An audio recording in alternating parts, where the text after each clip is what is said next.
Episode 2।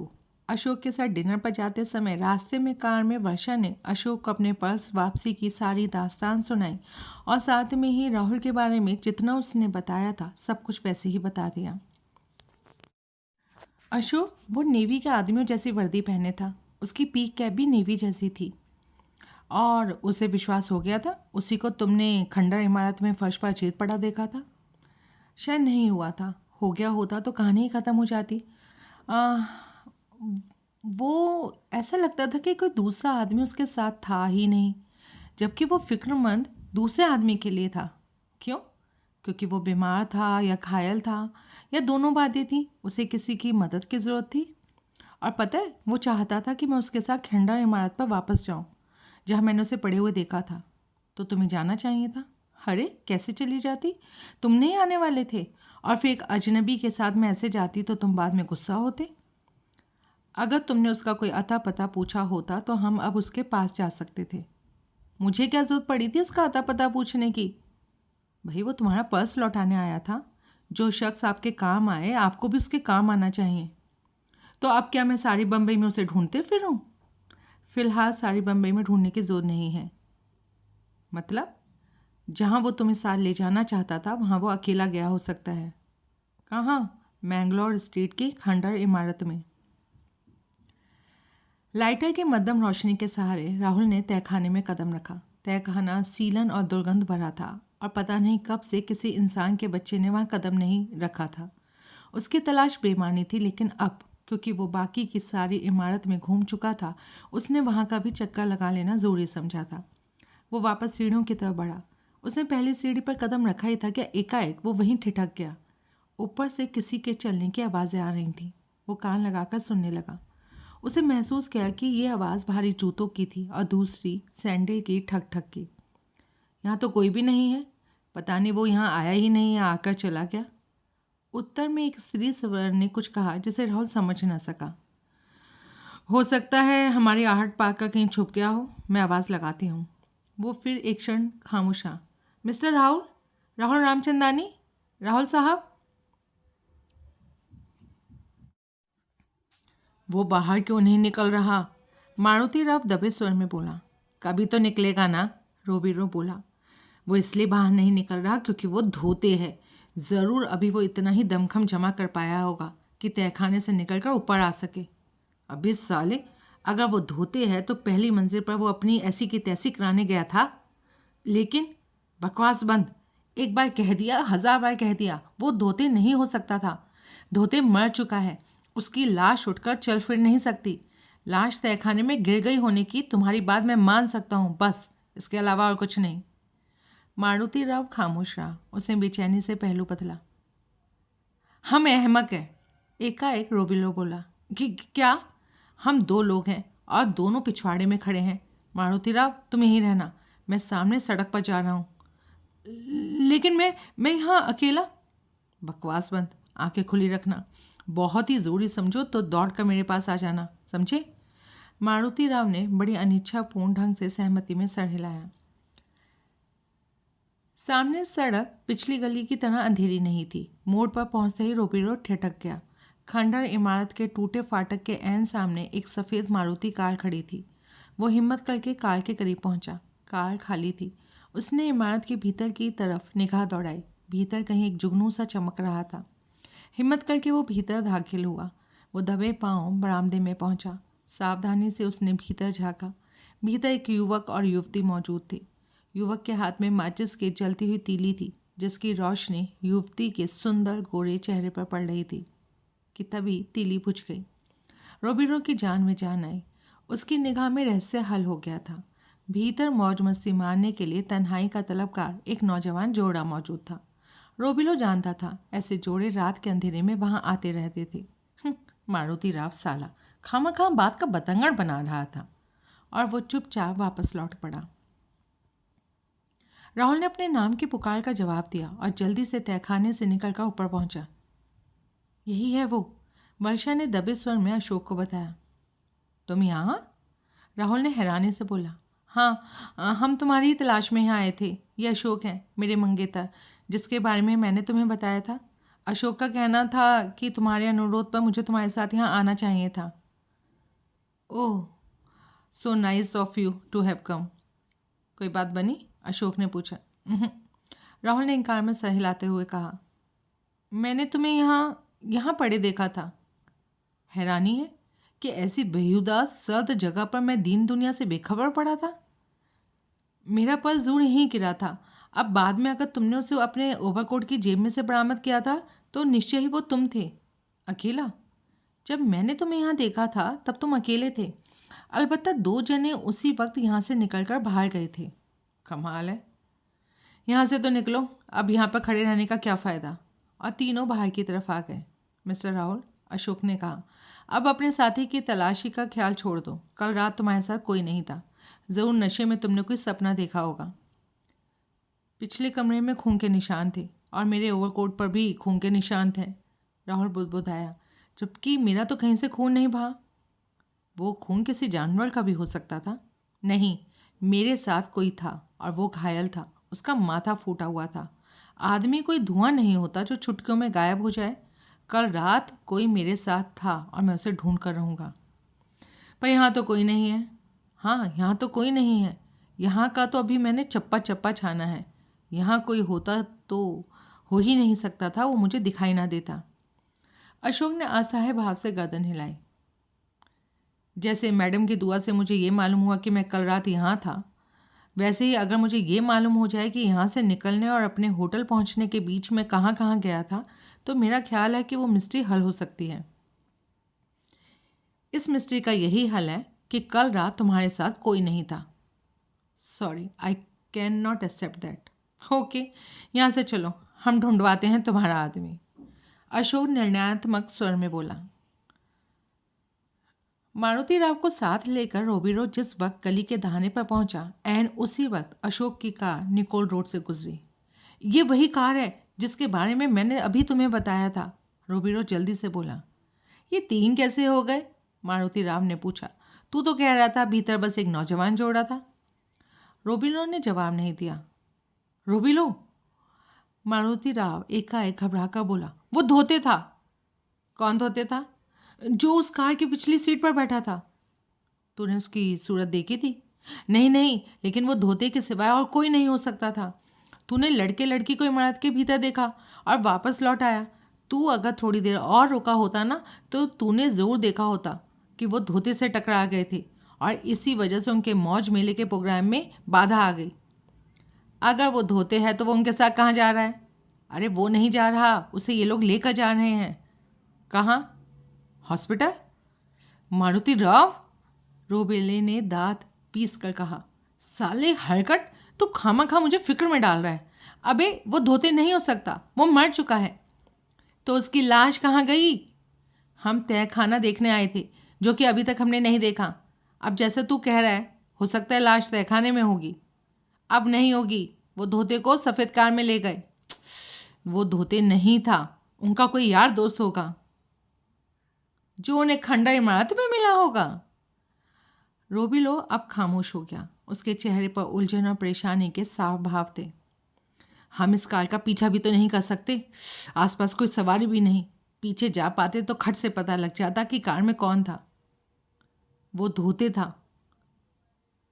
चुप हो जा, बार बार धोते की रट मत लगा, नहीं तो तेरा सर फोड़ दूंगा या फिर मैं अपना सर फोड़ दूंगा। मारुति राव सहम कर चुप हो गया। चल अब। कहाँ? इमारत में? और कहाँ? तहखाना देखते हैं। अशोक ने कार रोकी। ये वो डॉक है जहाँ तुम्हारा जहाज खड़ा है। उस सामने गेट से तुम बाहर निकले थे अकेले।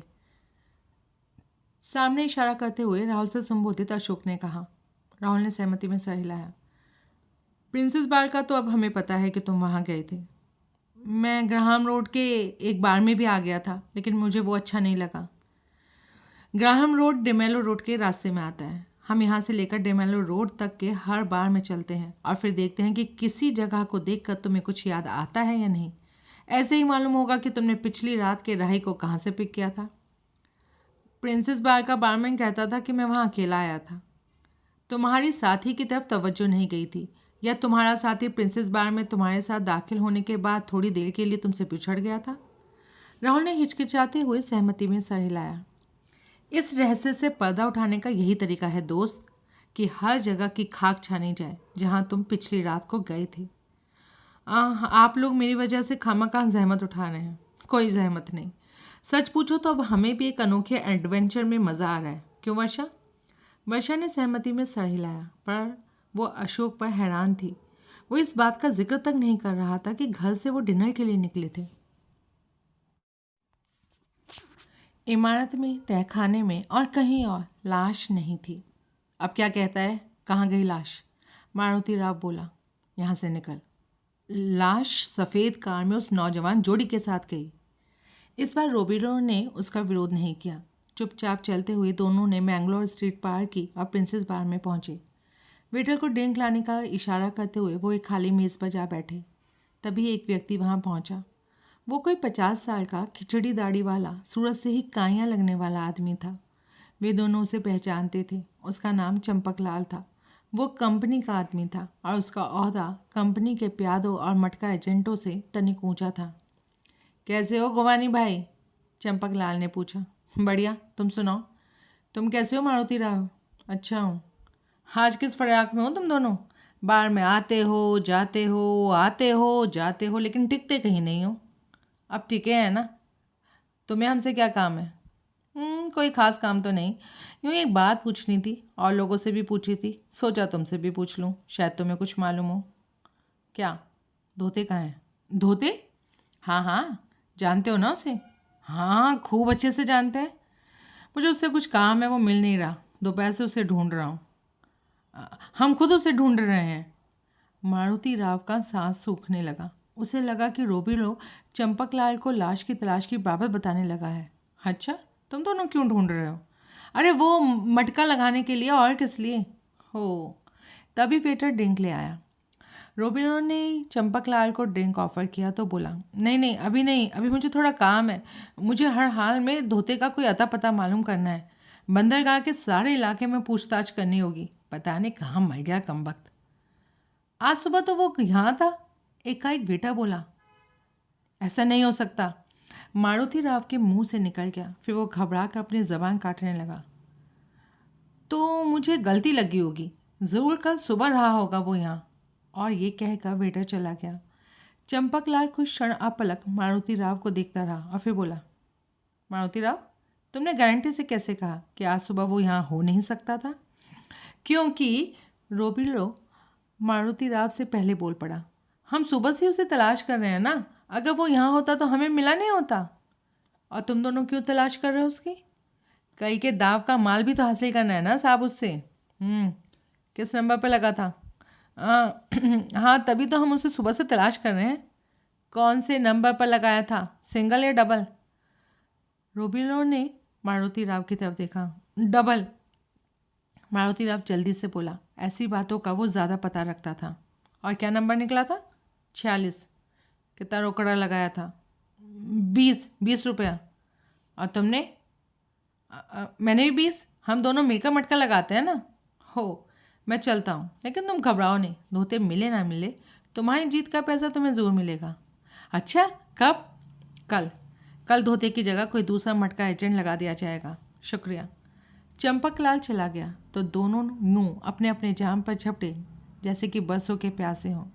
रोबिलो ने फ़ौरन नए जाम का ऑर्डर दिया। ज़बान पे काबू नहीं रख सकता तू? और तू रख सकता है? मारुति राव, जो साधारणतः रोबिलो से दबता था और उसका अदब करता था, गुस्से से बोला। नंबर लगाया था वो तो कहा, ये क्यों कहा कि नंबर निकला भी था? वो हड़बड़ा गया। निकला हुआ नंबर इत्तफाकन मुझे याद ना होता तो क्या होता? फिर तभी पोल पट्टी खुल जाती। तेरा झूठ पकड़ा जाने के बाद एक बार चंपकलाल को शक हो जाता तो? अच्छा, क्या अच्छा? मेरी चूक पर तो मुझे खाने को दौड़ रहा था, अपनी गलती को अच्छा कहकर रफा दफा कर रहा है। मारुति राव, खुदा के वास्ते तू चुप हो जा और मुझे कुछ सोचने दे। भुनभुनाता हुआ मारुति राव खामोश हो गया। जब दूसरा जाम भी खाली हो गया तो रोबिरो ने पूछा, कमाटीपुरे में एक रेस्टोरेंट है, मधुमहल। हाँ तो? वहाँ कैबरे डांस होता है। कैबरे डांसर में एक लिली नाम की छोकरी है, धोते की माशूक। उस रेत के बोरे की? हाँ, धोते उससे तकरीबन रोज़ मिलता है और कई बार रात को उसके साथ उसके घर में भी रहता है। हाँ तो उस लड़की को याद करने का ये कौन सा वक्त है? बताता हूँ, देख, मैं तो नहीं मानता था कि धोते जिंदा होगा। 1 मिनट में तेरी रट को मद्देनज़र रखते हुए जान ले, चलो मैंने कबूल कर लिया कि धोते मरा नहीं। वो खुद उठकर इमारत में से निकल गया या उसे वहाँ से कोई ले गया, ये एक अलग मसला है। लेकिन अगर वो ज़िंदा है तो इतनी घायल अवस्था में उसे किसी की मदद की तो ज़रूरत होगी, और उसे वो मदद इस अक्खी मुंबई में सिर्फ एक वो लड़की लिली, वो डांसर छोकरी ही दे सकती है। लेकिन वो बुरी तरह से घायल है तो शायद हॉस्पिटल में होगा।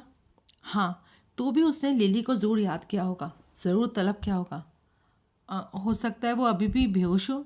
साले, चित भी तेरी पट भी तेरी है। अभी तो तू कह रहा था कि वो उठकर चल दिया होगा, और अब तू बता रहा है कि हादसे के 24 घंटे बाद भी वो बेहोश पड़ा होगा। मारुति राव खामोश रहा। हमें उस लड़की से मिलना चाहिए। कब? फौरन, अभी। चलो। मारुति राव ने हिचकिचाते हुए सहमति में सर हिला दिया। अगर वो जिंदा है, रोबिरो ने कहा, तो इससे पहले कि वो किसी के आगे हमारी बाबत अपनी ज़बान खोल सके, हमें उसे मुर्दा बनाना है। उसकी ज़िंदगी हमारे लिए मौत बन सकती है, इसलिए ये काम हमने जल्दी से जल्दी करना है, समझा? मारुति राव ने फिर सहमति में सर हिलाया। इलाके के 6 बार घूम चुकने के बाद वो प्रिंसेस बार पहुंचे। अब तक जितनी जगह वो भटके थे उनमें से कहीं से भी कहीं उन्हें मदद हासिल नहीं हुई थी। अलबत्ता उस दौरान कभी अशोक और वर्षा के सामने अकेले, कभी उसने छुपकर और कभी अशोक के साथ जाम टकराकर राहुल कोई 10 पैक विस्की पी चुका था। यहाँ मैं दिन में भी आया था, राहुल बोला। आज? हाँ, और मैंने पिछली रात के बार में उस बारमैन से काफ़ी सवाल किए थे, वही जो पिछले बार में निकला था, सिफर। बारमैन कहता है कि मैं यहाँ आया था और यहाँ मैंने 2 आदमियों से बातचीत भी की, लेकिन मैं बार में अकेला आता था और अकेला यहाँ से गया था। ओह, लेकिन बखौर बारमैन यहाँ 2 आदमी थे जिनमें से एक से मैंने बात की थी। क्या बात की थी? पता नहीं। राहुल अगर फिर नशे में ना होता तो इसे कल रात वाले 2 आदमियों में से उन 2 आदमियों में जो दोपहर में 5 घंटे उसके साथ विस्की पीते रहे थे कोई रिश्ता ज़रूर सूझता, जबकि मौजूदा हालात में उसे वो रिश्ता सूझना तो दूर, उनका जिक्र करना तक नहीं सूझा था। तुम दोनों, अशोक बोला, किसी टेबल पर जाकर बैठो, मैं बारमैन से और वेटर से पूछताछ करता हूँ। राहुल ने सहमति में सर हिलाया। वो वर्षा के साथ एक खाली टेबल पर जा बैठा। अशोक बार की तरफ बढ़ गया। मैं तुम्हारे लिए कोल्ड ड्रिंक मंगवाऊँ? राहुल ने आशापूर्ण स्वर में पूछा। वर्षा ने तनिक हिचकिचाते हुए सहमति में सर हिला दिया। और अगर इजाज़त हो तो मैं अपने लिए। राहुल ने जानबूझकर वाक्य अधूरा छोड़ दिया। बहुत ज़्यादा पीते हो? वो खेदपूर्ण ढंग से मुस्कुराया। क्यों पीते हो इतनी? उस लड़की की बेवफाई की वजह से, जिसकी मेरे से शक्ल मिलती है। क्या नाम बताया था तुमने उसका? पूनम। मुझे उसके बारे में कुछ और बताओ, अपने और उसके संबंधों के बारे में। बहुत लंबी कहानी है, कभी और सुनाऊंगा। कब सुनाओगे? परसों तो तुम यहाँ से चले जाओगे और फिर पता नहीं ज़िंदगी में कभी वापस बॉम्बे लौटोगे या नहीं। एक बात पूछूं? तुम पढ़ी लिखी समझदार लड़की हो, इसलिए सोच समझ कर जवाब देना। मेरी भावनाओं का ख्याल करके झूठ नहीं बोलना। हाँ, पूछो। अगर तुम पूनम होती तो क्या तुम मेरे प्यार को सिर्फ इसलिए ठुकरा देती क्योंकि मैं हाथी जैसा लगता हूँ? मेरी और तुम्हारी जोड़ी ना जचती? नहीं। क्यों? क्योंकि प्यार का रिश्ता दिल से होता है, दिल का सौदा दिल से होता है, जिस्म के आकार से नहीं। तुम तो सिर्फ विशालकाय हो। प्यार करने वाले तो अंधे, काने, लूले, लंगड़े से भी प्यार कर लेते हैं। काश जैसी तुम्हारी शक्ल पूनम से मिलती है, उसके ख्याल भी तुमसे मिलते हैं। वर्षा चुप रही। ज़्यादा तो अफसोस की बात यह है, राहुल के शब्द अब गड़बड़ाने लगे थे। राहुल बहुत ही दयनीय स्वर में बोला कि मर्द की बाबत अपनी पसंद से मुझे वाकिफ़ कराने में उसने 1 साल लगाया। 1 साल लगाया उसने मुझे ये बताने में कि हाथी और हिरनी की जोड़ी नहीं चल सकती थी। जब मेरा प्यार अपनी चरम सीमा पर पहुंच चुका था, जब मैं उसे अपने दिलो जान की जीनत मान चुका था, तो उसने कहा कि हम सिर्फ अच्छे दोस्त बन सकते हैं, जीवन साथी नहीं। अगर शुरू में उसने ये बात बता दी होती तो। और राहुल खामोश हो गया, उसका गला रुंध गया, आंखें डबडबाई। उसने शादी कर ली? हाँ, कब की। उसे किसी और से शादी करनी थी, इसलिए तो मुझे ठुकराया था। हो। पूनम की शादी के बाद मैंने लंदन छोड़ दिया। अगर ऐसा नहीं करता तो मैं पागल हो जाता, या मैं खुदकुशी कर लेता, या फिर मैं पूनम का खून कर देता। अब तुम किसी शिप में नौकरी करते हो? हाँ। उस घड़ी वर्षा के मन में उस देव समान व्यक्ति के लिए बहुत अनुराग उमड़ा। उस वक्त राहुल उसे उस अबोध बच्चे की तरह लगा जिसे अपनी माँ के अंक की सुरक्षा की जरूरत थी। उस घड़ी उसके मन में जज्बात का ऐसा लावा उमड़ा कि वो घबरा कर परे देखने लगी। उसकी मन गुनाह के एहसास से भर उठा। वो अशोक की मंगेता थी। उसे मन ही मन सोचा, उसे क्या हक था अपने सामने बैठे उस नितांत अजनबी व्यक्ति के लिए अपने मन में किन्हीं जज्बाती ख्यालात को पनाह देने का। आया ही क्यों ऐसा कोई ख्याल उसके जहन में? क्यों उसका दिल चाह रहा था कि वो उससे कहे कि वो कितना ही बड़ा शराबी, गैर जिम्मेदार, नाकामयाब आदमी क्यों नहीं था, उसे पसंद था। क्या उसके भीतर उस शख्स के लिए कोई प्यार मोहब्बत का जज्बा पनप रहा था?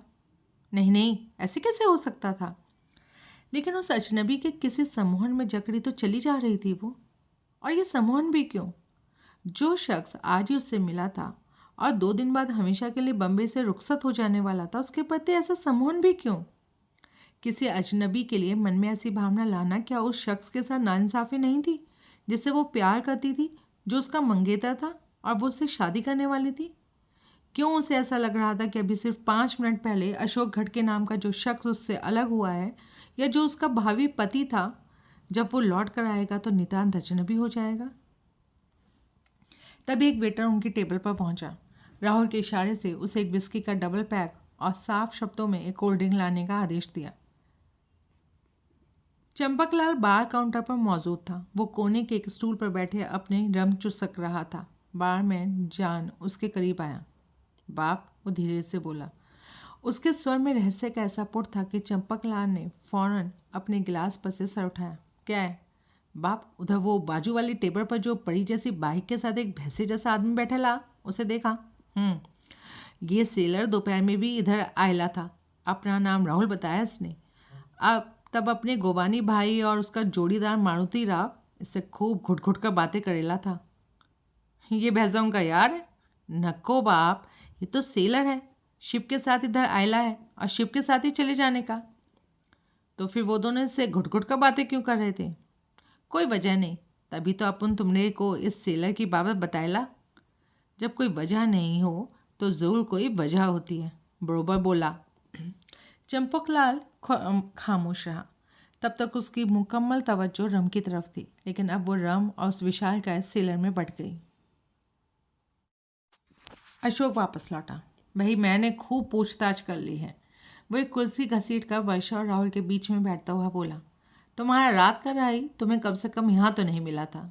राहुल खामोश रहा। तुम रात 11 बजे यहाँ से विदा हुए थे, अशोक बोला। लगभग उसी समय यहीं से बाहर वाले टेलीफोन बूथ से वर्षा ने मुझे फ़ोन किया था और मैं उसे लेने के लिए चलने के वास्ते यहाँ के लिए रवाना हुआ था। तब से कोई 15 मिनट बाद तुम वर्षा को उस खंडर इमारत के पिछवाड़े के कमरे में पड़े मिले थे। इस बार और खंडर इमारत के बीच में सिर्फ मैंगलोर स्ट्रीट ही है, जिससे कि ऐसी कोई जगह नहीं जहाँ कि तुमने कोई अपना शराबी भाई मिल सका हो। देखो, राहुल ने बड़े सब्र से बोला, अगर तुम फिर यही कहना चाहते हो कि वो आदमी मेरी कल्पना के उपज था, तो मैं ये बात मानने को तैयार नहीं। माय डियर फ्रेंड, अब तो साबित हो चुका कि तुमसे कोई कहीं टकराया ही नहीं। तुम जिस बार में भी गए थे, अकेले गए थे और अकेले ही वहाँ से निकले थे। अगर तुम्हें कोई शख्स मिला था तो कहाँ मिला था, कब मिला था? राहुल को जवाब नहीं सूझा। यहाँ तक की तो गारंटी है, तुम्हारे साथ कोई नहीं था। यहाँ के बाद तुम्हारा अगला पड़ाव था वहाँ खंडर इमारत, जहाँ की वर्षा ने तुम्हें पड़े देखा था। और ये बात भी मुझे हजम नहीं हो रही है। किसी बंदरगाह पर नशे में टुन हो जाना मेरे लिए कोई बड़ी बात नहीं। लेकिन आज तक ऐसा कभी नहीं हुआ कि मैं इतना नशे में टुन हो गया कि किसी गटर में जा गिरता, किसी कचरे के ढेर पर लेट जाता या किसी खंडर इमारत के गंदे, ठंडे, मलबा भरे फर्श पर जा पड़ता। लेकिन वहाँ तुम थे, बराबर तुम ही थे। तुम खुद कबूल करते हो कि कल रात तुम उस खंडर इमारत में थे। दोबारा वहाँ गए बिना भी तुम्हें उस इमारत की याद है। हाँ, ये बात भी ठीक है। अब जब हम इतने धक्के खा चुके हैं तो वो भी देख लेते हैं कि आगे तुम कहाँ गए थे। आगे तो मैं अपने होटल में ही गया होऊंगा। कौन से होटल में ठहरे होते तुम? सरताज होटल, वो सेंट जॉर्ज रोड पर है, लेकिन वहाँ भी मैं अकेला ही पहुँचा था। कितने बजे? कोई 12 बजे। मुझे तो याद नहीं था। अपनी आमद का वक्त तो क्या, होटल का नाम तक नहीं मालूम था मुझे। लेकिन आज सुबह जब मैं सोकर उठा तो मैंने पूछताछ करी, तो उन्होंने मुझे बताया कि मैं 12 बजे के करीब वहाँ पहुँचा था। यानी कि खंडर इमारत से निकलने के तकरीबन पौने घंटे के बाद तुम होटल में गए? हाँ, अकेले। अगर तुम्हारे साथ कोई था तो वो रास्ते में ही कहीं रह गया था? हाँ, जाहिर है। तो अब हम तुम्हारे होटल चलते हैं। खंडर इमारत से होटल तक पहुंचने के कई रास्ते मुमकिन होंगे। हम वो रास्ता निर्धारित करने की कोशिश करेंगे जिस पर कोई पौना घंटा चलकर होटल तक पहुंचा जा सकता था। फिर हम खुद उस रास्ते का चक्कर लगाएंगे और देखेंगे कि तुम्हारा रात का राही क्या उस रास्ते पर कहीं हो और तुमसे बुछड़ गया हो। राहुल ने सहमति में सर हिलाया। वैसे मुझे ये लगता है कि खंडर से निकलने के बाद तुमने या तो किसी दुर्घटनाग्रस्त आदमी को कहीं से उठाया था या फिर नशे की हालत में अपने से ज़्यादा टुन आदमी को खामखा थाम लिया था। तुम थोड़ा रास्ता उसके साथ चले होंगे, या तो वो खुद ही तुमसे अलग हो गया होगा या तुमने उसे छोड़ दिया होगा। ऐसा कोई आदमी अभी भी वहाँ बैठा थोड़ी ही होगा जहाँ इसने उसे छोड़ा होगा। बिल्कुल सही, लेकिन फिर भी इसके कल के संभावित रूट का एक चक्कर लगा लेने में कोई हर्ज नहीं। जहाँ इतने धक्के खाए थोड़ा और सही। वर्षा ने सहमति में सर हिलाया। चलो अब उठो। मैं एक आध ड्रिंक और? नहीं, तुम पहले ही बहुत ज़्यादा पी चुके हो। नशे की कल जैसी हालत में अगर तुम पहुंच गए तो सारा गेम खराब हो जाएगा। हम ऐसे आदमी के किसी काम कैसे आ सकेंगे जो खुद ही अपने काम का नहीं रहा। और राहुल ने जिद नहीं की। सरताज होटल के रिसेप्शन पर उस वक्त नाइट ड्यूटी वाला क्लर्क मौजूद था। उसने राहुल को फ़ौरन पहचान लिया। उसने बताया कि पिछली रात राहुल ठीक 11:15 वहाँ पहुँचा था। वो बाहर आकर कार में सवार हो गए। यानी कि तुम पौना नहीं आधा घंटा चलकर खंडर इमारत से यहाँ तक पहुँचे थे। राहुल ने सहमति में सर हिलाया। अब देखते हैं खंडर इमारत से यहाँ तक कौन कौन से रूट मुमकिन हैं। ठीक है। वैसे 4 रूट मुमकिन थे। 3 का चक्कर उन्होंने कार से लगाया। उन्हें कार से चक्कर लगाते हुए रास्ते में ऐसी कोई जगह दिखाई नहीं दी जहाँ कोई घायल या अचेत व्यक्ति तब भी पड़ा हो सकता था। उन 3 रास्तों पर कोई बार भी नहीं पड़ता था, जिसकी वजह से ये उम्मीद की जा सकती कि राहुल शायद फिर बार में घुस गया होगा। तीसरे फेरे की समाप्ति पर वो मैंगलोर स्ट्रीट में थे। अब एक ही रास्ता बाकी रह गया है जो इतने संकरे रास्ते से होकर गुजरता है कि उस पर कार नहीं जा सकती। मेरी राय है कि हम वर्षा को कार के साथ होटल सरताज भेज देते हैं और खुद पैदल इस रास्ते पर चलते हैं। राहुल खामोश रहा। वैसे मेरा अंदाज़ा है कि इस रास्ते पर चलकर बड़ी हद में 20 मिनट में होटल तक पहुंचा जा सकता है। इस लिहाज से हो सकता है इस रास्ते पर, सिर्फ इस रास्ते पर तुम थोड़ी देर के लिए रुके हों। कहाँ? ये तो देखने पर मालूम होगा दोस्त। देखने पर मालूम होगा कि इस रास्ते पर तुम्हारे रुकने लायक कौन सी जगह मुमकिन है। तुम्हारा मतलब है वैसी किसी जगह पर मैं अपनी रात के राही से मिला था? हाँ, जाहिर है। और मैंने उससे सिर्फ 10 मिनट की मुलाकात की थी? हाँ, ये भी जाहिर है। इतने थोड़े वक्त में मैं उससे इतना प्रभावित हो गया कि मैं अब उसे ढूंढता फिर रहा हूँ और इस काम में 2 और लोगों को हलकान कर रहा हूँ। तुम उससे नहीं, उसकी दयनीय दशा से प्रभावित हुए हो। तुम्हारी कॉन्शियस पर इस बात का बोझ है कि इसे तुम्हारी मदद की ज़रूरत थी, लेकिन तुमने उसे मझधार में छोड़ दिया। एक ये बात मैं नहीं मान सकती, वर्षा बोली, कि उसे अभी भी मदद की ज़रूरत होगी। जिस शख्स को आधी रात मददगार टकरा सकता था, उसे क्या दिन में पहाड़ जैसे सारे दिन में कोई मददगार नहीं मिला होगा? क्या वो अभी भी राहुल के लौटने का इंतज़ार कर रहा होगा? हाँ, तुम्हारी बात में दम है, लेकिन इसमें एक बात और हो सकती है। क्या? राहुल कहता है कि वो घायल था, उसका माथा फटा हुआ था। क्या पता राहुल के उससे जुदा होने के बाद किसी वक्त वो मर गया हो। तो भी दिन की रोशनी में लाश किसी की निगाह में तो आई होती। शायद ना आई हो। शायद इस रास्ते पर ऐसी कोई जगह पड़ती हो जहाँ से दिन में भी गुजरते हुए कोई वहाँ पर ध्यान न देता हो और लाश वहाँ पड़ी हो। यानी कि कोई और खंडर इमारत? नहीं, कोई ऐसी जगह भी हो सकती है कि जहाँ आम दरख्त ना हो और वो आदमी वहाँ मरा पड़ा हो। बिल्कुल मुमकिन है। मर चुके आदमी को तलाश करने से क्या फ़ायदा? मुर्दे के किस काम आ सकते हैं हम लोग? शायद वो ना भी मरा हो और मौत की कगार पर खड़ा हो। नॉनसेंस, ये सारा सिलसिला वक्त की बर्बादी के अलावा कुछ नहीं।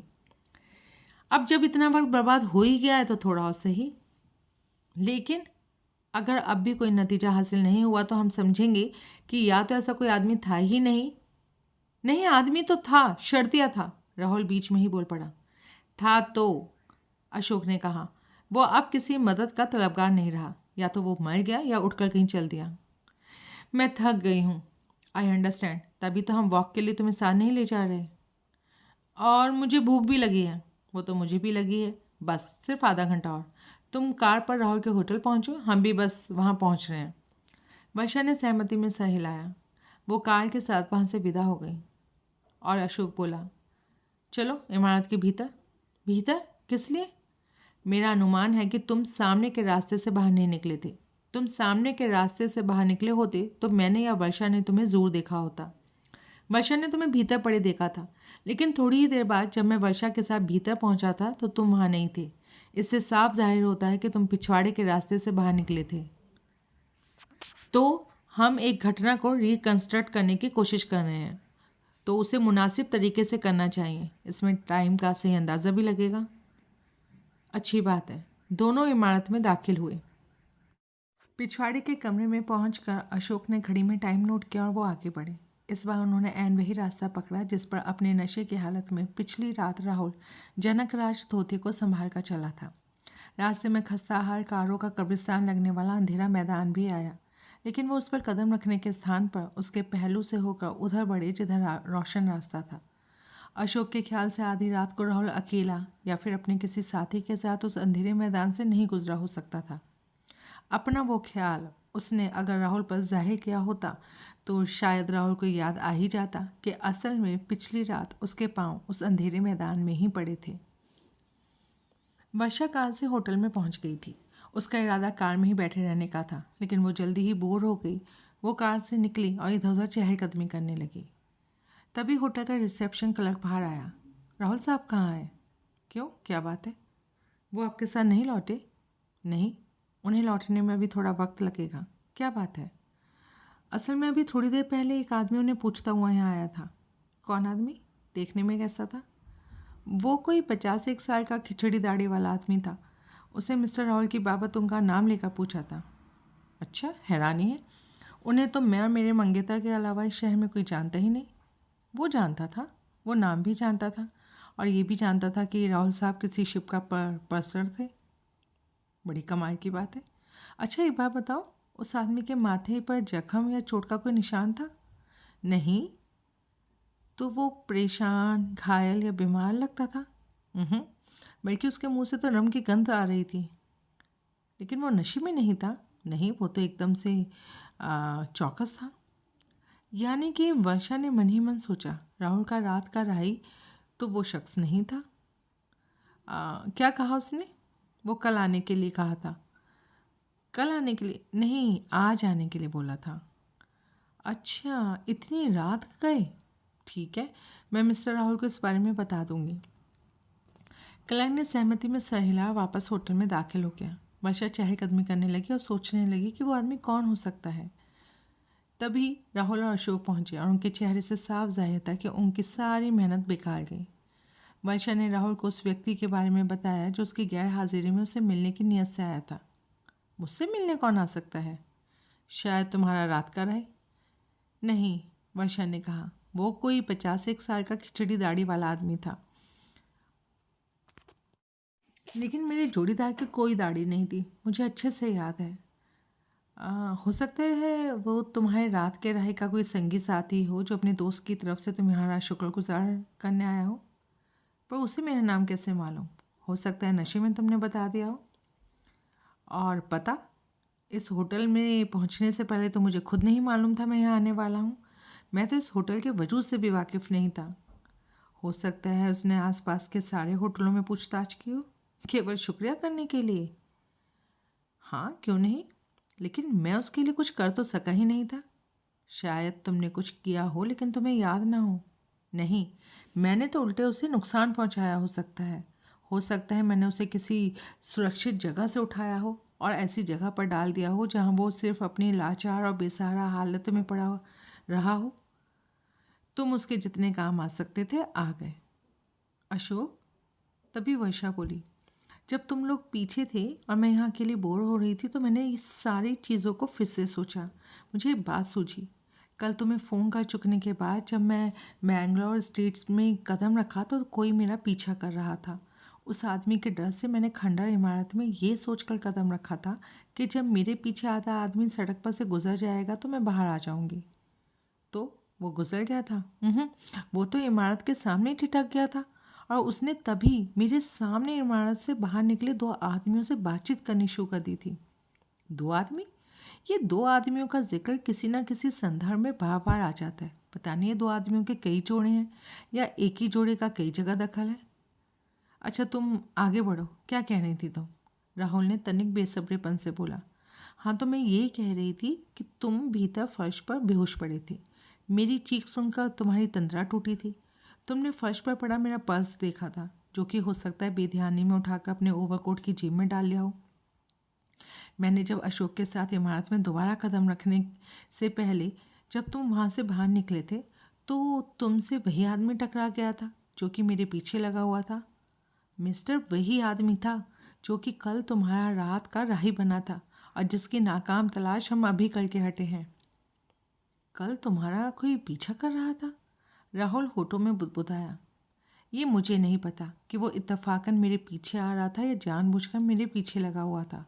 बहरहाल मैं डरी हुई थी बहुत ज़्यादा उससे। तुमने उसकी सूरत देखी थी? नहीं, मैंने या तो उसका साया देखा था या सड़क पर पड़ती उसकी लंबी परछाई देखी थी। चाल कैसी थी उसकी? मतलब वो लड़खड़ाता गिरता पड़ता हुआ चल रहा था या ठीक ठाक? चल तो वो ठीक ठाक ही रहा था, लेकिन हाँ, उसकी चाल में एक बात थी। वो ऐसे मशीनी चाल लगती थी जैसे कि किसी खिलौने की चाबी देकर चलाया जा रहा हो। यानी कि उसके पाँव घिसट नहीं रहे थे, लड़खड़ा नहीं रहा था, चलने फिरने के नाकाबिल नहीं मालूम होता था। हाँ हाँ, बिल्कुल। तो वो मेरा साथी नहीं था। जिस शख्स का कल रात में मददगार बना था उसका उठकर चलना तो दूर, वो तो अपने पैरों पर भी खड़ा नहीं हो सकता था। मैंने अगर उसे मजबूती से ना थामा होता, उसका सारा भार अपने जिस्म पर ना लिया होता तो उसका एक कदम भी उठा पाना मुहाल था। एक बार उसे मैंने अपने सहारे के बिना छोड़ा तो धड़ाम से ज़मीन पर आ गिरा था। ऐसी बुरी हालत में मेरे पीछे आता हुआ आदमी वो नहीं था। जबकि मेरा जोड़ीदार ऐसी ही बुरी हालत में था। तभी तो उसे मेरी मदद की ज़रूरत थी, तभी तो मैं उसे तलाश कर रहा हूँ। अब ये तलाश बेकार है दोस्त, अशोक ने कहा। हाँ, शायद, राहुल ने उदास स्वर में जवाब दिया। वर्षा को फिर उस पर बहुत प्यार उमड़ा, लेकिन फ़ौरन ही वो घबराकर परे देखने लगी। उसे डर था कि कहीं अशोक उसके दिल के भाव उसके चेहरे पर से न पड़ ले। तुम हमारे साथ खाना खाना पसंद करोगी? अशोक बोला। नहीं, मुझे भूख नहीं है। वेल, तो हम चलें? मैं आप लोगों का शुक्रगुजार हूँ, आपने मेरी खातिर। हो नेवर माइंड दैट। फिर दोनों कार में सवार होकर वहाँ से विदा हो गए। रात के 1 बजे से पहले रोबिरो और Maruti Rao cabaret dancer lily से नहीं मिल पाए। जब तक उस रात की आखिरी परफॉर्मेंस भी पूरी ना हो गई, किसी ने उन्हें लिली के पास फटकने भी नहीं दिया। परफॉर्मेंस ख़त्म हुई तो छोकरी पसर गई। वो किसी अजनबी से, और वो भी रात के 1 बजे मिलना नहीं चाहती थी। बड़ी मुश्किल से बार बार इंतहाई ज़रूरी काम का हवाला देकर वो उसे 2 मिनट की संक्षिप्त मुलाकात के लिए तैयार कर पाए। छोकरी उनसे ऐसी फूम फां से मिली कि जैसे वो तो मल्लिका विक्टोरिया थी और वो दोनों उसकी रहमत और खैरात के तलबगार मांगते। वैसी लड़की खूबसूरत थी, कम उम्र की, और वो निश्चय ही करिश्मा साज बात थी। ये धोते की माशूक थी। खुदा जाने क्या भाया था इस छोकरी को धोते में। दोनों ने बड़े अदब से उसका अभिवादन किया, अपना परिचय दिया। क्या चाहते हो? भाई, हम धोते जनकराज धोते की वजह से आए थे। क्या हुआ उसे? नहीं, उसे कुछ नहीं हुआ। तो असल में वो हमें मिल नहीं रहा। मिल नहीं रहा? क्या मतलब?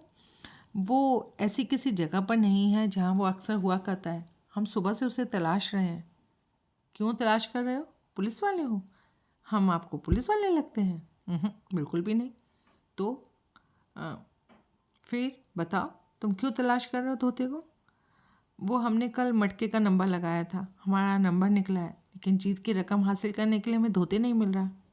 नहीं मिल रहा तो मिल जाएगा भाई। अक्खा दिन तो गुजर गया, आधी रात भी गुजर गई, आज तक तो ऐसा नहीं हुआ कि धोता इतना से तक गायब रहा हो। 16,000 के रोकड़े का सवाल है, मारुति राव बोला। हमारा पहली बार मोटा नंबर लगा है। आपसे तो वो मिला होगा, रोबीरो आशापूर्ण स्वर में बोला। तुम्हें पता कैसे लगा कि वो मुझसे मिलता है? खुद धोते ने हमें एक बार बताया था कि आप उसकी खास हैं। मारुति राव ने शब्द पूरा किया। वो आज मुझसे नहीं मिला। सच पूछो तो मैं खुद हैरान हूँ। आज तो उसका लंच पर मुझसे मिलना पहले से ही तय था। तो आखिरी बार कब मिला आपसे? कल दोपहर को मिला था, आज भी मिलने वाला था, लेकिन आया नहीं। पहले तो उसके ना आने पर मैंने खास ध्यान नहीं दिया, लेकिन अब तुम लोग पूछ रहे हो तो मुझे वाकई उसकी फ़िक्र हो रही है। आपकी निगाह में कोई और जगह है जहाँ वो हो सकता है या उसकी पूछताछ करें? शायद अपनी बीवी के पास ना चला गया हो। बीवी? बीवी भी है उसकी? हाँ, तुम्हें नहीं मालूम? नहीं। क्या कहने, मेरी बड़ी खबर है और बीवी की खबर नहीं। उसने कभी जिक्र ही नहीं किया। उसकी बीवी कल्याण में रहती है, कभी कभार जाता है वो वहाँ, शायद वहीं गया होगा। आपको बिना बताए? बिना बताए तो खैर नहीं जाता वो, ख़ास तौर से तब जबकि वो पहले से कह कर गया हो कि मेरे पास आएगा। कहीं उसका एक्सीडेंट तो नहीं हो गया? एक्सीडेंट? लेकिन एक्सीडेंट हुआ होता तो मुझे खबर लगी होती। आपको कैसे लगी होती? अपने पर्स में वो मेरी तस्वीर रखता है, जिसके पीछे मेरा नाम और पता लिखा है। हो, कल्याण में उसकी बीवी का पता? मुझे नहीं पता। तो कैसे पता लगेगा? भाई मुझे क्या पता, किसे पता होगा, कैसे पता लगेगा? अगर वो आपके पास आए तो आप उसे खबर कर देंगी कि हम उसे ढूंढ रहे हैं? कर दूंगी। अगर वो पहले तुम लोगों को मिल जाए तो उसे फ़ौरन मेरे पास भेजना। हाँ जी, ज़रूर। दोनों वहाँ से बाहर निकल गए। छोकरी की बात सुनी। अगर वो मर गया होता या हॉस्पिटल पहुँच गया होता तो इसको ज़रूर खबर लगती। कहने का मतलब है कि अब घर जाकर चैन की नींद सो। अगर वो कल्याण पहुँच गया हुआ तो? मारुति राव फिर बोला। मोटी, तू तो नीरा मूर्ख है, अकल तो तुझे छू कर नहीं गई। क्यों? क्यों पूछता है क्यों? अबे साले हरकट, लोहे के जिस डंडे का वार मैंने उसकी खोपड़ी पर किया था वो किसी भैंसे का सर तोड़ सकता था। बावजूद उसके अगर वो नहीं मरा था तो वो किसी नज़दीकी थाने तक पहुंचता। 60 मील दूर कल्याण में अपनी बीवी के पास नहीं पहुंच सकता। वो थाने में नहीं, हॉस्पिटल में नहीं, बीवी के पास नहीं, माशूक के पास नहीं, तो कहाँ है? कहीं जाके मरा पड़ा होगा, उस जगह के अलावा जहाँ हमने उसे छोड़ा था। हाँ, जाहिर है, किसी ऐसी जगह जहाँ 24 घंटे से ज़्यादा गुजर जाने के बाद भी वो किसी की निगाह में नहीं आया।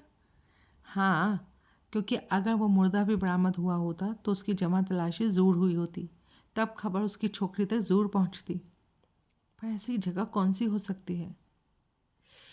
यही तो वो लाख रुपए का सवाल है। रोबीरो चिंतित भाव से गर्दन हिलाता हुआ बोला, और जिसका जवाब हमारे पास नहीं है। वर्षा के निगाहों से ओझल होते ही राहुल के दिल में टीस सी उठने लगी। उसे ऐसे लगने लगा जैसे वहाँ से रौनक चली गई हो, बाहर वीराने में बदल गया हो, रोशनी की जगह अंधेरा हो गया हो।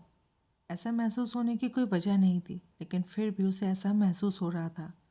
आखिर वो लड़की पूनम जैसी ही तो थी। पूनम तो नहीं थी। पूनम भी होती तो उसे क्या हासिल होता?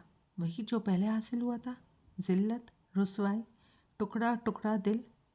अच्छा था वो पूनम नहीं थी, लेकिन अगर वो पूनम नहीं थी तो उसके चले जाने से उसे क्या फ़र्क पड़ता था? उसका नशा क्यों हिरन होता जा रहा था? किसी भी सवाल का जवाब उसके पास नहीं था। वो होटल में दाखिल हुआ और रिसेप्शन पर पहुंचा। उसने जेब से कुछ नोट निकाल कर काउंटर पर क्लर्क के सामने फेंके। कितने दिन का किराया? क्लर्क ने कहना चाहा। सारे पैसे किराए के लिए नहीं हैं, बाकी बॉटल के लिए हैं। बॉटल? हाँ, तुम मुझे एक विस्की की बॉटल लाकर दो। लेकिन बार तो बंद हो गया है, तो खोलो उसे।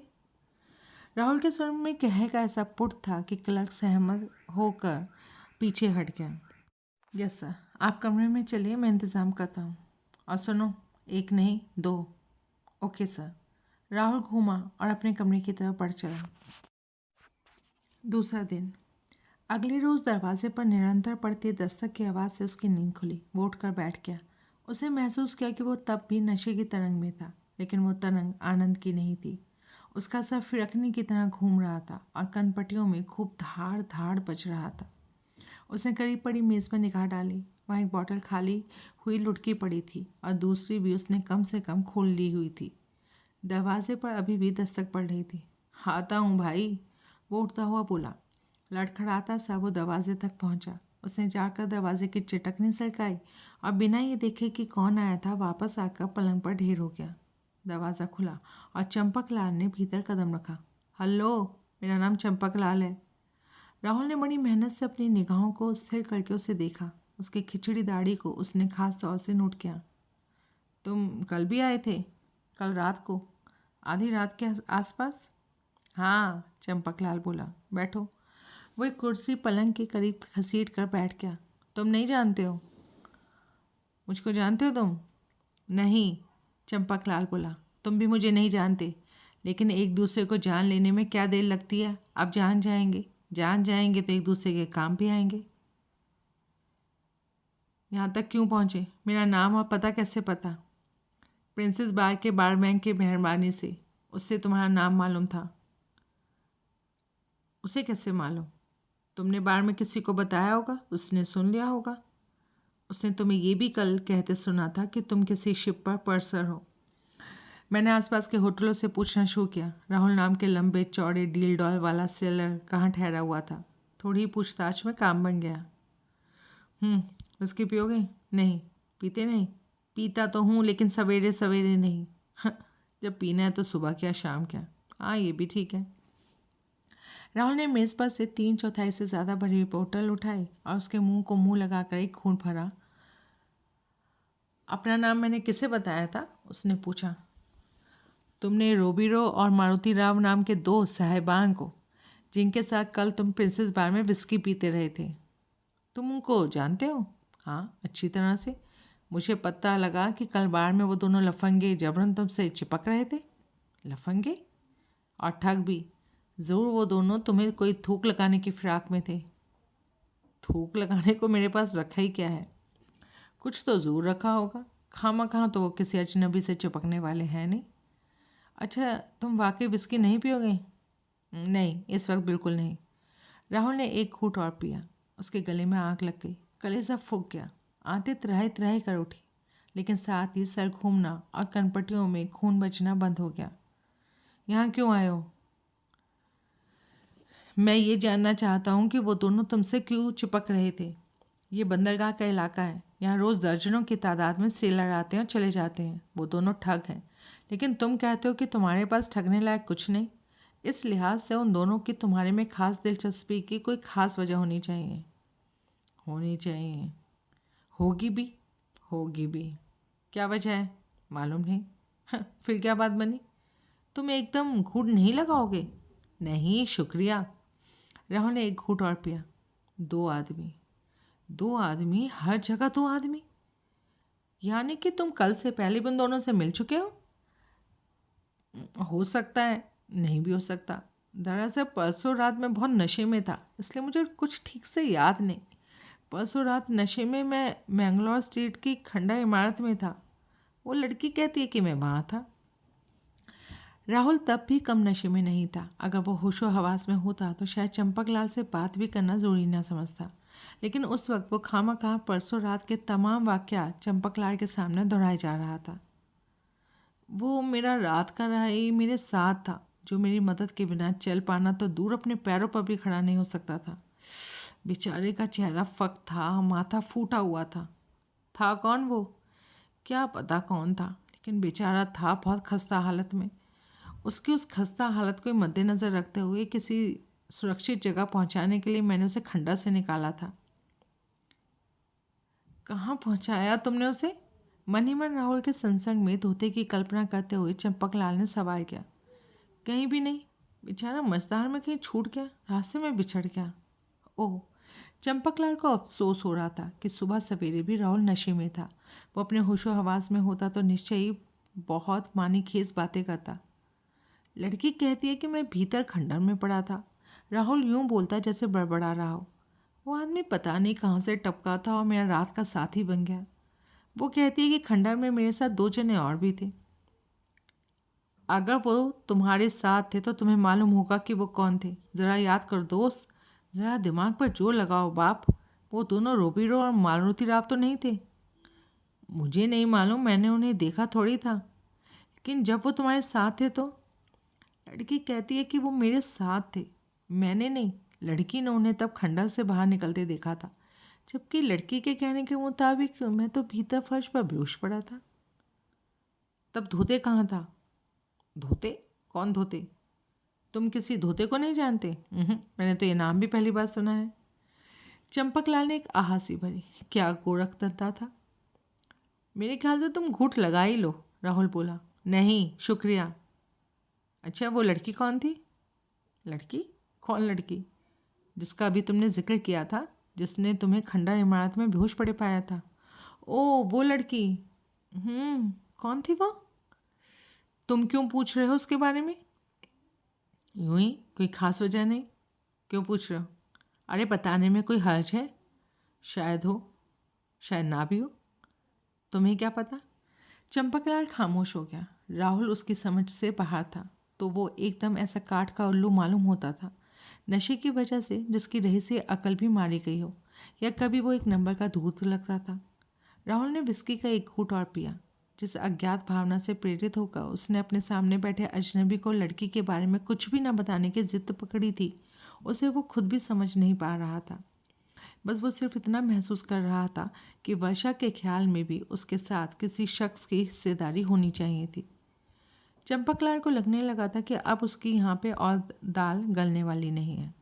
ठीक है, मैं जाता हूँ, राहुल ने बड़े मशीनी अंदाज में सहमति में सर हिला दिया। 2 घंटे पर राहुल फिर प्रिंसेस बार में था। तब वो नहाया धोकर आया था, और लेकिन उसके खस्ताहाल हुलिये में कोई तब्दीली नहीं आई थी। उसकी शेप बढ़ी हुई थी, आंखें लाल थी, सफ़ेद वर्दी मैली हो गई थी। नशे में वो तब भी था, लेकिन उसकी चाल या किसी और हरकत से उसकी वैसी हालत का अंदाज़ा लगा पाना मुहाल था। बार में अभी बहुत कम लोग मौजूद थे, लेकिन अपने होटल में तन्हा कमरे में हौलनाक माहौल के मुकाबले में वहाँ उसे फिर भी राहत महसूस हुई। बार में रोबीरो और मारुति राव पहले से मौजूद थे। राहुल को देखते ही रोबीरो अपने स्थान से उठा और उसे अपनी टेबल पर ले आया। चंपकलाल उस वक्त बार के ऑफिस में मौजूद था। वो वहाँ ऐसे स्थान पर बैठा हुआ था कि अध खुले दरवाजे से उसे आधे से ज़्यादा बार दिखाई दे रहा था। उसकी निगाह के दायरे में उस वक्त रोबीरो और मारुति राव भी थे। उसने राहुल को आते और उनकी मेज पर उनके साथ जानते हुए भी देखा था। राहुल बड़े गौर से बारी बारी से उन दोनों की सूरतें देख रहा था। क्या वे दोनों वो 2 जने ही हो सकते थे जिनका वर्षा ने जिक्र किया था? चंपकलाल से मुलाकात के बाद से ही ये सवाल हथौड़े की तरह से उसके जहन में बज रहा था, और उसी के किसी जवाब की तलाश में वो वापस प्रिंसेस बार में लौटा था, जहाँ की रोबीरो और मारुति राव से मुलाकात हो जाने की उसे पूरी उम्मीद थी। किन्हीं 2 आदमियों में वो भी खंडर इमारत के सामने मिला था। क्या वो 2 जने ही मालूम जोड़ी हो सकती थी? क्या पियोगे? राहुल की निगाह बीनी से विचलित होकर रोबीरो ने पूछा। कुछ भी नहीं। नहीं, कुछ भी पी लूँगा। हाँ। रोबीरो ने 3 ड्रिंक्स का ऑर्डर दिया, जो तुरंत सर्व हुआ। सबके नहीं जाम टकराए। फिर रोबीरो और मारुति राव के गिलास अभी उनके होठों में भी नहीं छुए थे कि राहुल ने अपना गिलास खाली करके मेज़ पर रख दिया। क्या बात है, आज बड़े अजीब मूड में लग रहे हो? रोबीरो ने राहुल से पूछा। मैं तो हमेशा इसी मूड में रहता हूँ। अच्छा, तुम्हारा वो यार मिला? कौन सा यार? जिसे तुम तलाश कर रहे थे, जिससे तुम्हारी मदद की ज़रूरत थी? हाँ समझ लो, मिल गया। मिल गया? दोनों ने एक साथ चौंक कर कहा। कैसे? असल में वो आदमी मैं खुद ही था। उस रात मैं ही नशे में इधर उधर ठोकरे खाता फिर रहा था और समझ बैठा कि शायद मेरे साथ कोई था। हो। राहुल एकाएक उठ खड़ा हुआ। कहाँ चले? कहीं नहीं, मैं 1 मिनट में आया। लेकिन कहाँ जा रहे हो? मटका लगाने बनारसी पान वाले की दुकान पर। तब राहुल को ये भी याद आया कि रूबीरो ही वो शख्स था जिसने उसे बताया था कि मटके का नंबर बाहर सड़क पर मौजूद बनारसी पान वाले के पास लगाया जा सकता है। परसों से मैं 7 नंबर पर कुछ पैसे लगाने की कोशिश कर रहा हूँ, लेकिन नशे में भूल जाता हूँ। मैं नंबर लगाकर अभी आया। वो लंबे डग भरता हुआ वहाँ से विदा हो गया। पीछे बैठे रोबीरो और मारुति राव उलझनपूर्ण निगाहों से एक दूसरे को देखते रहे। राहुल बाहर आया। पहले उसने बनारसी पान वाले के पास जाकर सचमुच 1000 रुपया 7 नंबर पर लगाया और फिर वापस आकर बार के दरवाजे पर मौजूद टेलीफोन बूथ में घुस गया। वर्षा के पर्स से बरामद जिस विजिटिंग कार्ड की वजह से वो उसके आवास तक पहुंचा था, वो तब भी उसके ओवरकोट की जेब में पड़ा था। उसने वो कार्ड जेब से बाहर निकाला। कार्ड पर उसके हॉस्पिटल और आवास दोनों के नंबर डायल किया। उत्तर मिला तो उसे बताया गया कि डॉक्टर वर्षा प्रधान का उस रोज़ ऑफ था। उसने संबंध विच्छेद करके वर्षा का दूसरा नंबर डायल किया। कुछ क्षण बाद उत्तर मिला। वर्षा? हाँ, कौन? मैं राहुल बोल रहा हूँ। राहुल रामचंदानी, सेलर, हाथी, गेंडा। पहचाना? उत्तर में फ़ोन पर राहुल की एक सिसकाहट सुनाई दी। कुछ क्षण खामोशी रही, फिर बोली, कहाँ से बोल रहे हो? कैसे हो? ठीक ठाक हो? मुझे कैसे फ़ोन किया? तुम्हारी एक मेहरबानी हासिल करने के लिए। क्या? तुमने उन 2 आदमियों की याद है परसों रात की तुमने जिन्हें मैंगलोर स्ट्रीट की खंडर इमारत में देखा था? हाँ, क्यों? अगर तुम उन्हें दोबारा देखो तो उनमें से किसी एक को पहचान लोगी? मैं तो दोनों को पहचान लूँगी। गुड। अब सुनो मैं क्या चाहता हूँ। यहाँ प्रिंसेस बार में मेरे साथ 2 आदमी मौजूद हैं। प्रिंसेस बार समझ गई ना, जो डिमेलो रोड पर मैंगलोर स्ट्रीट के माथे पर है, जहाँ के टेलीफोन बूथ से तुमने मंगलवार रात को फ़ोन किया था। हाँ, मैं समझ गई। वर्षा, मैं जानना चाहता हूँ कि मेरे साथ इस वक्त बार में मौजूद रोबीरो और मारुति राव नाम के 2 आदमी क्या वही हैं जिन्हें तुमने परसों रात को खंडर इमारत में देखा था? क्यों जानना चाहते हो? क्योंकि अगर ये दोनों वही आदमी हुए तो इनके माध्यम से मेरे उस रात के रहाई का राज खुल सकता है जो उस रात मेरे साथ था। उफ, वो फितूर अभी तक तुम्हारे जहन से निकला नहीं? नहीं निकला, और जब तक इस रहस्य से पर्दा नहीं उठ जाएगा निकलेगा भी नहीं। मुझे सारी रात सपनों में उस फूटे हुए माथे और फक चेहरे वाले व्यक्ति की सूरत दिखाई देती रहती है। मेरे उस रहस्य को जाने बिना अगर मेरा जहाज़ यहाँ से लंगर उठा ले गया तो सारी उम्र मेरे उस रात के रहे की याद प्रेत की तरह मेरे पीछे लगी रहेगी। तो मैं क्या करूँ? तुम सिर्फ 1 मिनट के लिए प्लीज़ यहाँ आ जाओ। उन दोनों की सूरतों पर एक बार निगाह डाल लो। टैक्सी तुमको 15 मिनट में यहाँ पहुँचा देगी। मैं इन्हें आधे घंटे तक यहाँ उलझाए रखूँगा। मैं दरवाजे के पास की एक टेबल पर उनके साथ मौजूद मिलूँगा। तुमने उन पर सिर्फ एक निगाह डालकर वहाँ से निकल जाना है। अगर वो दोनों वही हैं तो सिर्फ इतना करना है कि ज़मीन पर अपना रुमाल गिराकर उसे वापस उठा लेना। तुम अगर ऐसा नहीं करोगी तो मैं समझ जाऊँगा कि तुमने उन्हें नहीं पहचाना। ओके, ठीक है, आधे घंटे में पहुँच जाती हूँ। बहुत शुक्रिया। राहुल ने चैन की सांस ली, रिसीवर हुक पर टांगा, बूथ से निकलकर वापस बार में दाखिल हो गया। वर्षा रिसीवर रख कर वापस घूमी तो करीब ही कुर्सी पर बैठे अशोक ने पूछा, वही था? हाँ, वर्षा सहज भाव से बोली और ड्रेसिंग टेबल के सामने जाकर अपने खुले बालों में कंघी फिराने लगी। उसे तुम्हारा फ़ोन नंबर कैसे मालूम हो गया? जब पता मालूम हो तो फ़ोन नंबर मालूम कर लेना क्या बड़ी बात है? क्या कहता था? कहता था उसने मंगलवार रात वाले 2 जनों को ढूंढ निकाला है। क्या कहने, पहले वो 1 जने को ढूंढ रहा था, अब 2 जने हो गए। मुझे तो लगता है शराब पी पी कर उसका दिमाग हिल गया है। तुमसे क्या चाहता था? वर्षा ने बताया। यानी कि उसने तुम्हें प्रिंसेस बार बुलाया और तुम चल दी? हाँ, मैं तुम्हें वहाँ जाने की इजाज़त नहीं दे सकता। इजाज़त नहीं दे सकते? What do you mean by that? Exactly what I said. अजीब आदमी हो। कल अगर मैं उसके साथ नहीं गई थी तो तुम कह रहे थे कि मुझे चले जाना चाहिए था। आज जा रही हूँ तो मना कर रहे हो। मेरी मदद की उसे कल भी ज़रूरत थी, आज भी है। बकौल तुम्हारे कल मुझे उस बेचारे अजनबी की मदद करनी चाहिए थी, लेकिन आज नहीं करनी चाहिए।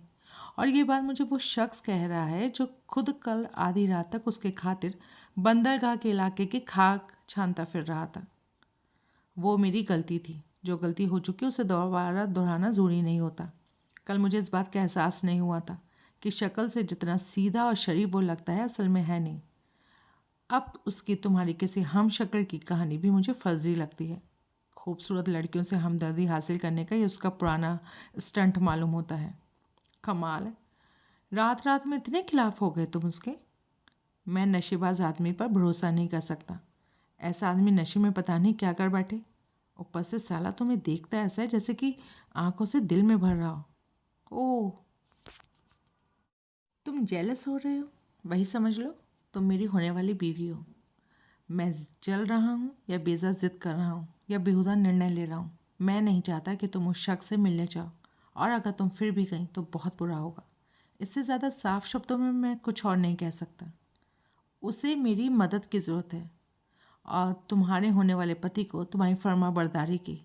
लेकिन अब फैसला तुम्हारे हाथ में। तुम किसका कहना मानोगी, एक नितांत अजनबी का या होने वाले पति का? तुम बेकार की बात कर रहे हो। नहीं, मैं सही बात कर रहा हूँ। विश्वास नहीं होता कि ऐसी बेहुदा बात एक पढ़ा लिखा बालिग शख्स कर सकता है। वर्षा, यू आर इंसल्टिंग मी। वर्षा ने एक आह भरी, उसने कंघी ड्रेसिंग टेबल पर फेंक दी और पलंग पर ढेर हो गई। रोबिरो से राहुल का अनोखा व्यवहार छुपा न रह सका, लेकिन उस व्यवहार की उसे कोई वजह समझ में नहीं आई। राहुल खामोश रहने वाला, यह केवल पूछी गई बात का जवाब देने वाला व्यक्ति था। लेकिन अब वो तो अपनी तरफ से बड़ी बड़ी नकली नकली और बनावटी बातें कर रहा था और इस बात के लिए वो बहुत बेचैन दिखाई दे रहा था कि बातचीत का कोई ना कोई सिलसिला जारी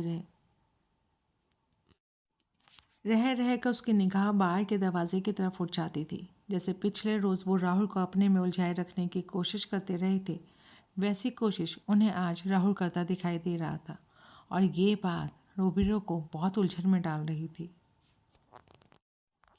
वर्षा को फ़ोन के 1 घंटा होने जा रहा था, लेकिन वो अभी तक नहीं आई। ये बात राहुल को परेशान कर रही थी।